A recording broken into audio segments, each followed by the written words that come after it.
When Grant Leslie plays drums, it is loud. It is powerful. And if you're in the room, you can literally feel the drum beat. I love it. His face reveals his passion. Sitting right here on this throne is exactly where he belongs. This day, practice at Conway's Institute of Music, mirroring Grant from the band Tragically White, drummer Byron Hayes. Byron's taught me a lot, like a lot of drum rudiments and stuff, and he's a great teacher.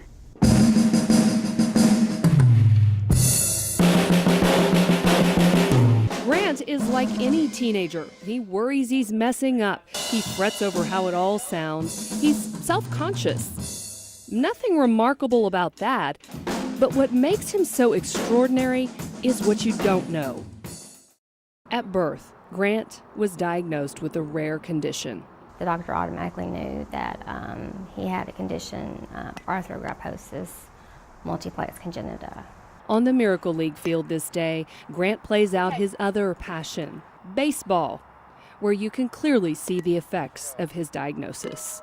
Grant was born without specific muscles. He can't bend his arms or his feet, and he's endured countless surgeries and therapies. It's nearly a miracle that he can even play baseball, that he can beat the drums at all. I didn't ever think I was going to be able to play an instrument, but I guess I just sat down one day and started jamming, so it got better and better every time I played. Now this is Grant's therapy. Good not only for the muscles he does have, but also good for his soul. Yeah, it basically just makes me forget about the troubles of the day. He doesn't let anything get in his way of doing what he wants to do. His mom, Westy, says from a very early age, Grant never gave up. And this talent on the drums, no surprise to her, thinking of what her son faces, at times heartbreaking. He's a blessing from God, because he's asked before, why is he this way? And I said, you were made this way for a reason. And one day you'll find out why. It makes me want to push and try harder. Pushing louder, more powerfully, in his own incredible way. Grant Leslie, letting nothing stand in his way, dreaming big. His dream is to be a rock star. He wants to make it big. So, I hope it works out for him.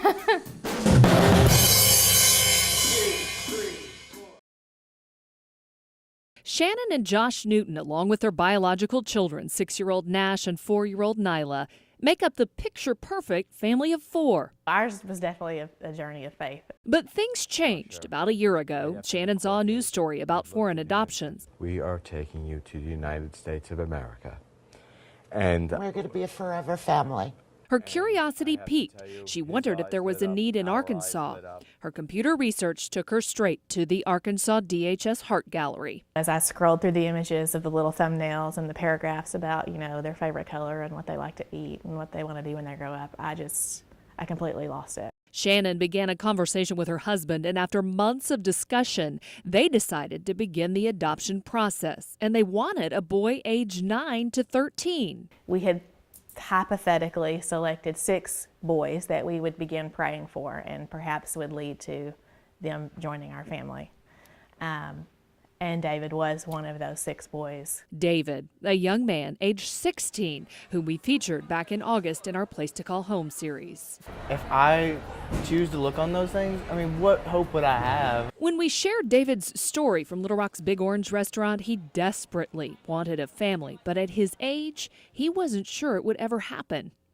Meantime, at the Newton household, the process to adopt was well underway, and the family had met David at nonprofit adoption gatherings. They'd seen THV 11's story, but David didn't know they were interested in him. He was a little bit older than what we had thought we wanted, or that we thought would be a good fit, but after meeting him, we were convinced that it would be a good fit, even though he was 16. All of the things, the good spirit, the good attitude, the want to, the willingness, and all of those attributes that we thought we could work with, he had. In November, the family was approved to adopt, and on a rainy afternoon, David was pulled from school, told only that DHS needed to meet with him and that it would be a day he'd never forget. I saw this book that had my picture on it, and I was like, what is that?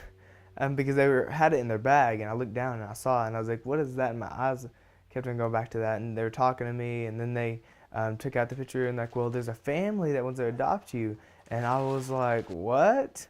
Really? So they gave me the book, and I opened it, I was like, hey, I know this family. He compared it to winning the lottery. I will remember that. The next weekend, the family took David to a Razorback football game at War Memorial. The Newtons' younger children loved their new big brother. They were super excited. You know, David can do cannonballs. David can push them on the swing set. David can play Mario Kart. He's wonderful, wonderful, wonderful with my children. I cannot overstate the fact that he was meant to be their big brother.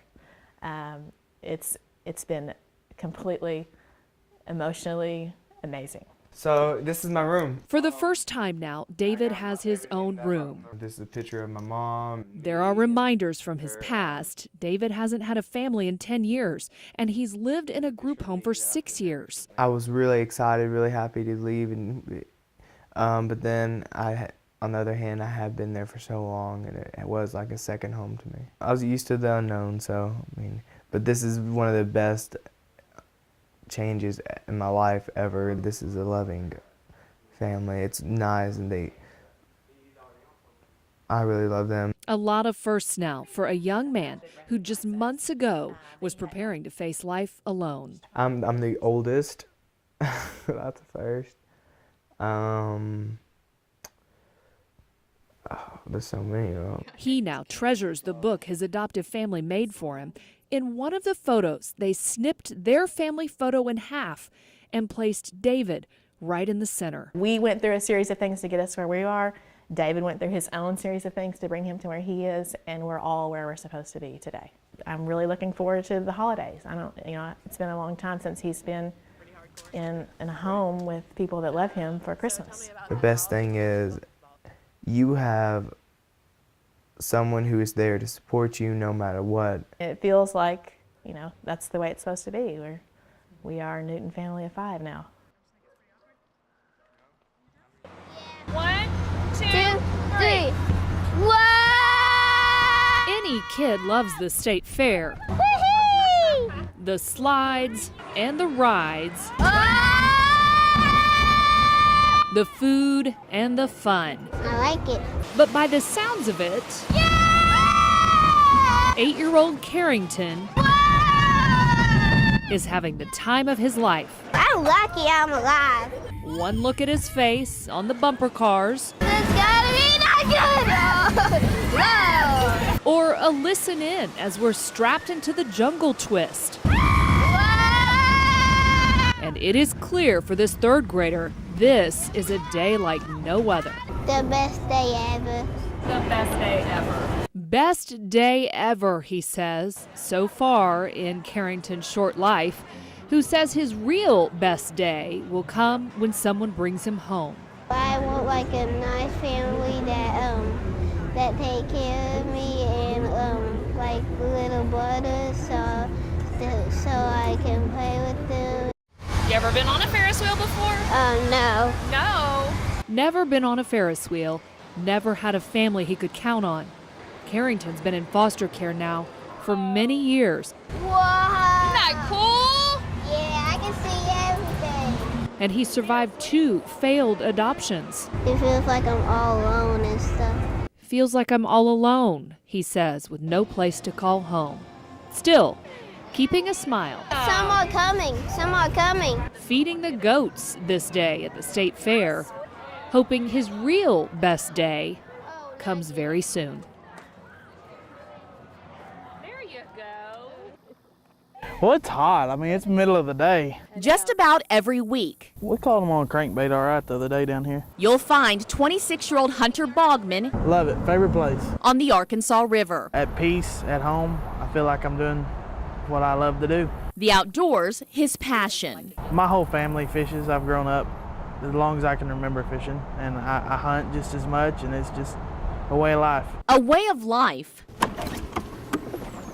That's become an inspiration for many. I walk on my knees and just like anyone else, maybe a little slower, but I do everything anyone else would do. Hunter's story began when he was just a baby.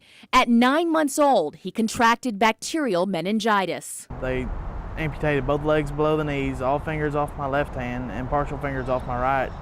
And to look at it as a blessing would be strange in some people's eyes, but in my eyes, it's a blessing because it's all I've ever known, and that's how I've grown up, and this is normal for me. And there's nothing Hunter says he can't do. I work, I drive a truck, ride a four-wheeler, drive a boat, fish, hunt, bowl, shoot a compound bow, you name it. On this day, I had the honor of hitting the water with him.